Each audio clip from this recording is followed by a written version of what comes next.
Guys, meron na kami suki dito sa May Lobo, Batangas. Tong Beach. Tong Batangas. Masarap dito. Tested na namin to. Mga ilang balik na kami dito.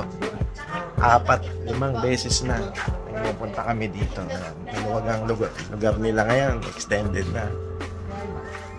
Ito si Kuya Tong Beach. Ayan. Ayan. Kuya Tong Beach. Solid ang kanyang ano dito. Gotong Batangas. Kung madadaan kayo ng Lubo, anong lugar to, Tay? Barangay San Miguel. Barangay San Miguel. Barangay San Miguel, Lubo, Batangas. Lubo, Batangas. Tabi ng highway, pagka malubo, nangangaliwa. Ayun. Nakakaliwa. Kung kamay nila, kanan. So, ayun. Sa mga nagmumotor, napakaganda ng daan dito. 10 beses nang marilak ang kalsada dito. Kaya sure Paul, pagdating nyo dito, gutom na gutom. Kakain tayo ng Gotong Batangas.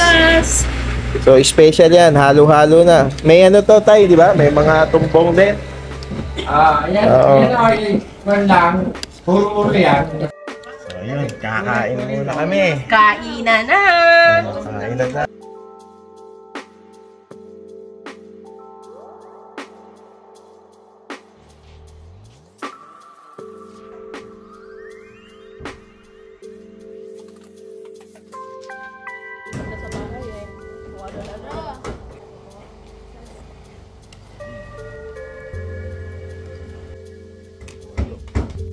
Ito lang mahirap dito, sira ang diet.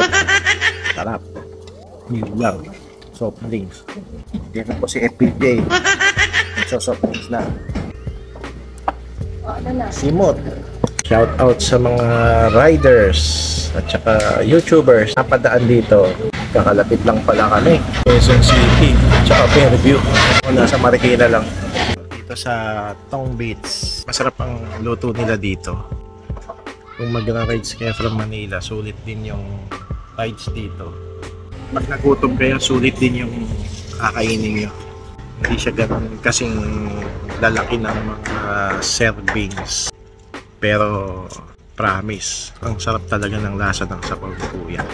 Tapos nagbe-blend yung mga naman. Take out ako na 15 order ng Jumbo para may kakainin ako sa bahay. Maliit huwag pinakakuha sa puta. Okay lang yan. Meron pa siyang Hindi nakakuha ng pasaging.